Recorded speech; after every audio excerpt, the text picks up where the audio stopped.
స్యమంతకోపాఖ్యానము. యదువంశమునందు సత్రాజిత్తు ప్రసేనుడు అను సోదరులుండిరి. వారు నిఘ్నుని కుమారులు. సత్రాజిత్తునకు సూర్యభగవానుడు మిత్రుడు. ఒకనాడు సత్రాజిత్తు సూర్యభగవాన్ని స్తుతించెను. తదేక మనస్కుడై సత్రాజిత్తు చేసిన స్తుతికి ప్రసన్నుడై సూర్యభగవానుడు అతనికి ప్రత్యక్షమయ్యను. అంతటా సత్రాజిత్తు సూర్యునికి ప్రణామములు చేసి స్తుతించెను. ప్రసన్నుడైన సూర్యుడు వరమును కోరుకునమనెను. అంతటా సత్రాజిత్తు సూర్యుని నుండి శమంతకమణిని కోరెను. అది విని సూర్యభగవానుడు శమంతకమణిని తన కంఠము నుండి తీసి సత్రాజిత్తునకు ఇచ్చెను.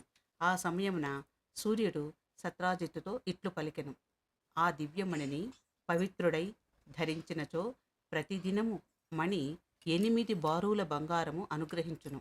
ఆ మణి ఉన్న దేశమున అనావృష్టి, ఈతి బాధలు, అగ్ని, వాయు, విషక్రిములచే ఉపద్రవములు, దుర్భిక్షము మొదలుగున్నవి ఉండవు.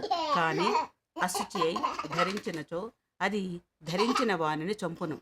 ఈ విషయములను తెలుసుకొని సత్రాజిత్తు సూర్యుని నుండి మణిని గ్రహించి ధరించి పురవీధులలో నడిచి వచ్చుచుండగా చూచిన పౌరులు దాని కాంతికి భ్రమసి సూర్యభగవానుడే కృష్ణదర్శమునకై వచ్చుచున్నాడని భావించి ఆ విషయము శ్రీకృష్ణునికి నివేదించిరి. శ్రీకృష్ణుడు అట్టి రత్నము ప్రభువు వద్ద ఉన్నచో దేశాభివృద్ధికి ప్రజాక్షేమమునకు ఉపయోగపడునని ఆ మణిని ప్రభువైన ఉగ్రసేనునికి ఇప్పింప సంకల్పించెను. అది తెలిసిన సత్రాజిత్తు ఆ దివ్యమణిని తన తమ్ముడైన ప్రసేనుడికిచ్చెను. ప్రసేనుడు ఆ మణిని ధరించి వేటకై అరణ్యమునకు వెళ్ళెను.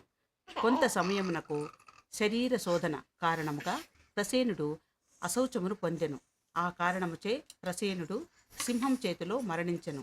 ఆ సింహమును జాంబవంతుడను భల్లూకము సంహరించి ఆ మణిని తీసుకొని పోయి దానిని గుహలో ఊయలులోనున్న తన కుమారునికి ఆట వస్తువుగా ఇచ్చెను. ఆ పిల్లవాని పేరు సుకుమారుడు.